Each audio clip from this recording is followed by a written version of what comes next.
Alhamdulillah wassalatu wassalamu ala rasulillah sayyidina wa maulana wa syafi'ina wa zukhrina wa qurrati a'yunina Muhammad wa ala alihi wa sahbihi wa man da'a bida'watihi wa istanna bi sunnatihi ila yaumi liqa'i rabbih wa ba'du. Al-habaib al-afadil, para habaib, para zuriat Rasulullah sallallahu alaihi wasallam yang berhadir di majlis yang penuh dengan rahmat dan barakah ini, mudah-mudahan dekatnya kita dengan mereka menyebabkan turunnya rahmat dan ampunan Allah Subhanahu wa taala. Berpegangnya kita dengan kajian yang mereka sampaikan membuat kita selamat dari fitnah-fitnah akhir zaman ini insyaallah. Para asatiz, para pewaris Nabi Muhammad, al-ulama warasatul anbiya, tak dapat saya sebutkan satu persatu. Hadir bersama kita Ustadz Handi Boni beserta para guru-guru kita semua. Mudah-mudahan kita istiqamah mengamalkan ajaran-ajaran Ahlus Sunnah wal Jamaah. Kesempatan momen subuh ini milad bikers subuhan Bogor yang ke-5. Betul? Saya selalu dibawa oleh adik-adik biker subuhan di berbagai kota. Kemarin mendapat rompi juga dari biker subuhan Ambon, wilayah timur Indonesia. Dulu awal-awal tausiah di Batam, datang anak-anak muda, Ustadz Somad, besok dari hotel ke masjid kami mau jemput pakai motor, nanti Ustadz kami bonceng, katanya. Mereka sangka saya tidak bisa naik motor. Jadi sejak itulah saya bawa motor kemana-mana. Lalu kemudian sampailah subuh yang penuh dengan kemuliaan ini, milad yang ke-5, semoga panjang umur. Belajar dari motor itu yang bisa kita ambil pelajaran banyak sekali. Tapi pada subuh ini saya bahas 5 poin saja. Kenapa 5? Karena milad yang ke-5. Nanti milad yang ke-6 kita tambah 6. Poin yang pertama, motor itu mesti ada gasnya. Kalau tidak ada gaspol, mendingan naik sepeda ontel aja. Komunitas sepeda ontel jangan tersinggung, karena semua ada perannya masing-masing. Gas inilah yang membuat dia melesat laju. Saya terus terang sampai sekarang paling suka naik motor kalau gasnya cash, kontan. Gas itu pada manusia ini hawa nafsu. Kalau tidak ada hawa nafsu, maka kita ini semua tidak bisa bergerak. Makanya Allah tidak berikan dunia ini kepada malaikat, karena malaikat itu tidak ada nafsunya. Jadi kalau ada orang mengatakan, Ustadz Somad, saya ini sejak hijrah ini sudah tidak ada hawa nafsu lagi, berarti kamu sudah jadi malaikat. Ustadz saya ini kok nafsu terus, berarti kamu setan. Yang namanya manusia itu ada keseimbangan. Sebagian orang berpemahaman kalau sudah ngaji, kalau sudah tobat, kalau sudah hijrah, kalau sudah ikut komunitas biker subuhan, maka dia tidak lagi ada hawa nafsu. Ini pemahaman yang salah dan keliru. Islam tidak menghilangkan hawa nafsu. Contoh nafsu makan.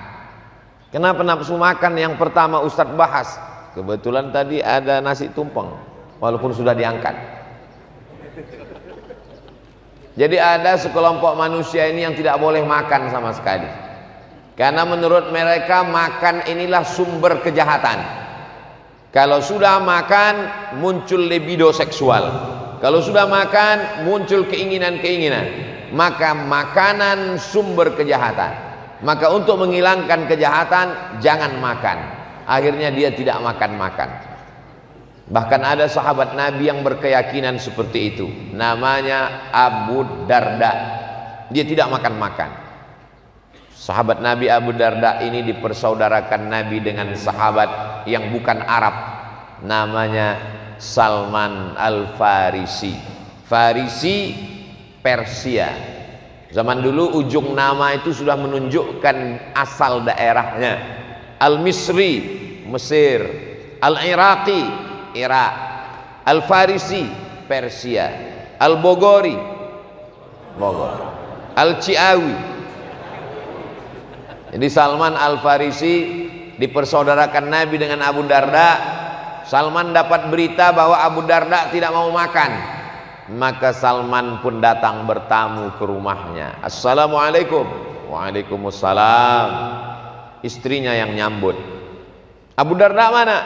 Dia di dalam rumah, tidak mau keluar. Saya sudah dapat kabar. Lalu kemudian sampai di rumah Abu Darda, makanan sudah disiapkan. Abu Darda pun keluar dari kamar.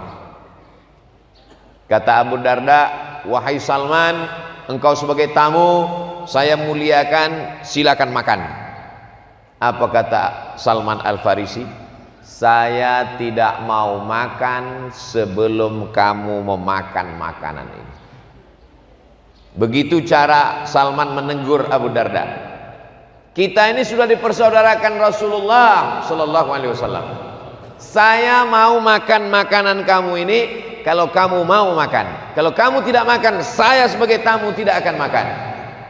Maka terpaksa Abu Darda pun membatalkan puasanya hari itu. Rupanya Salman ini dapat berita Abu Darda tidak makan, Abu Darda tidak tidur malam, dan Abu Darda sudah menjauhi istrinya. Maka Salman menasihatkan, inna li jasadika alaika haqqan, badanmu punya hak, kasih dia makan, jangan sampai tidak makan. Inna li ainika haqqan, inna li ainika alaika haqqan, matamu punya hak, kasih dia tidur, jangan sampai kamu tidak tidur malam. Inna li ahlika alaika haqqan, istrimu punya hak, kasih dia perhatian. Wa ati dzi haqqin haqqahu, yang punya hak terhadap dirimu wajib kau berikan haknya. Jadi kalau ada adik-adik biker subuhan yang enggak makan-makan, makanlah, nasi tumpeng masih banyak. Jangan sampai tidak makan. Saya sanggup puasa. Kata Nabi, kalau kamu sanggup puasa cukup 3 hari dalam sebulan, 13, 14, 15. 3 hari itu sama dengan 1 bulan. Man jaa bil hasanati falahu asyru amsalihha. 1 hari dibalas 10, 3 hari berarti 30 hari. Saya sanggup lebih dari 3 hari. Laksanakan 8 hari. Senin, Kemis, Senin, Kamis, Senin, Kamis, Senin, Kamis. Saya sanggup lebih dari 8 hari. 15 hari. Ahabbus shaum ilallah shaumi Daud. Puasa yang paling dicintai Allah puasa Nabi Daud. Yasumu yauman, puasa sehari. Wa yuftiru yauman, makan sehari. Pilih yang ganjil atau yang genap. 3, 5, 7, 9, 11, 13, 15, 17, 19, 21, 23, 25, 27, 29. Tidak ada 31 karena bukan Agustus. Saya sanggup puasa lebih banyak lagi daripada itu. Kalau tidak mengganggu aktivitas, boleh. Namanya puasa dahar. Dahar puasa sepanjang tahun. Sampai ke Bogor, dahar makan.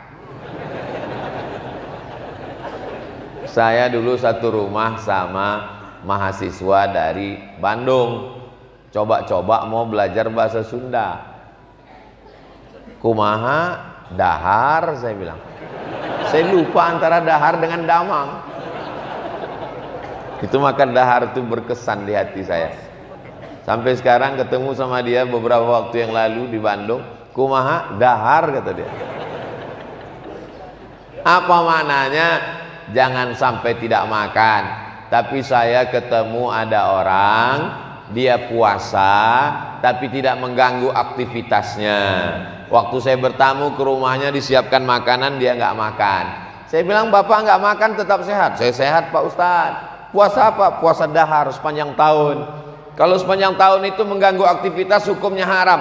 Saya tetap sehat, badan saya sehat, istri saya tidak terganggu, nafkah juga lancar zahir dan batin. Bapak sudah berapa lama puasa dahar?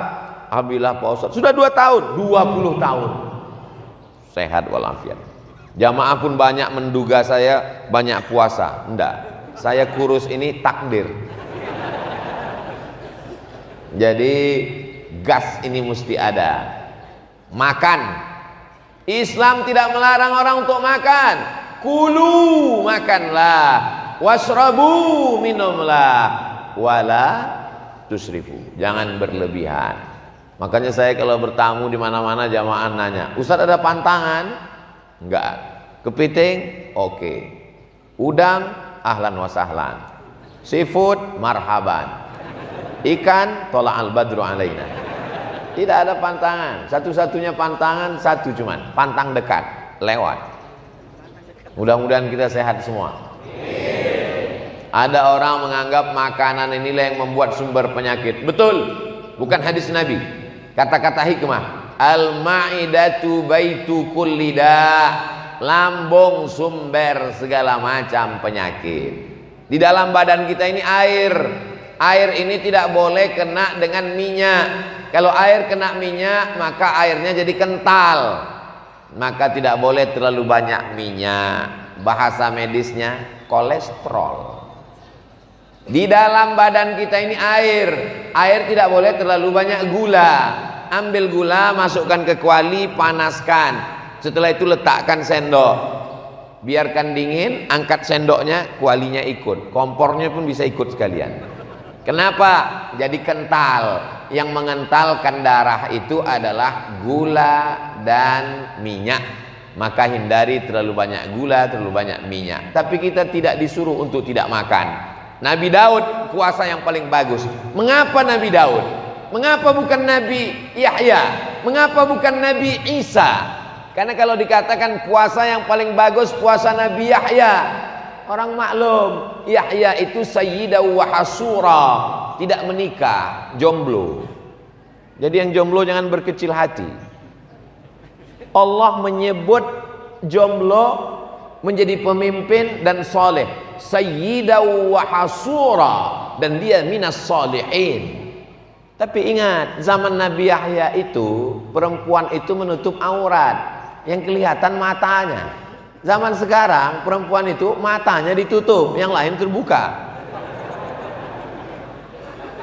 Jadi jangan pakai logika zaman itu dibawa ke zaman sekarang.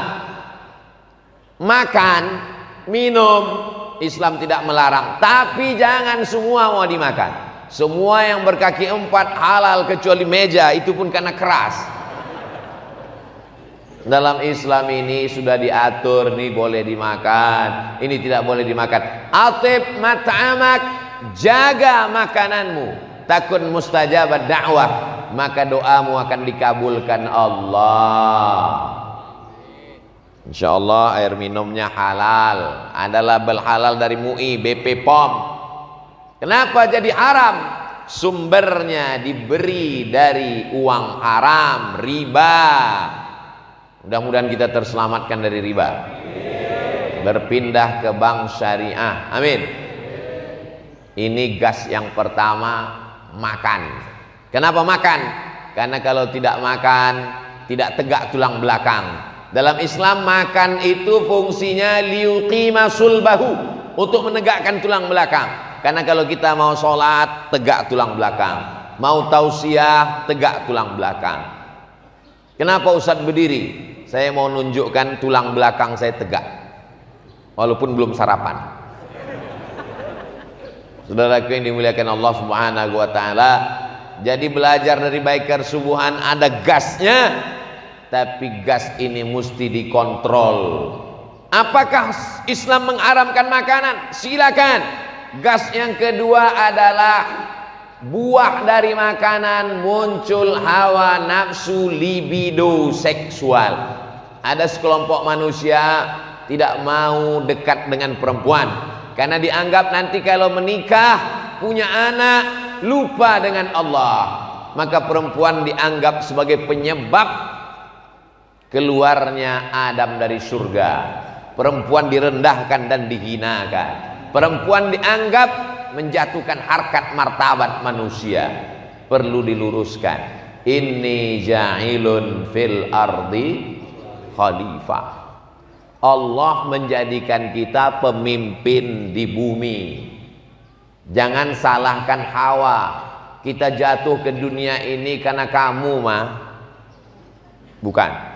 Dalam Islam perempuan harkat martabatnya sama dengan laki-laki. Al-mu'minuna wal mu'minat ba'duhum awliya'u ba'd.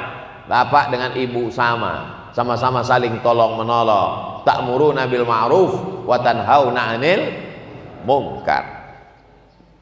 Man amila salihan, siapa yang beramal soleh, min zakarin, laki-laki, au unsa, perempuan, dengan syarat wa huwa mu'minun, syaratnya mesti ada iman, fala nuhyiyannahu hayatan thayyibah, maka kami beri mereka kehidupan yang baik-baik. Jadi jangan lecehkan, sepelekan, rendahkan perempuan.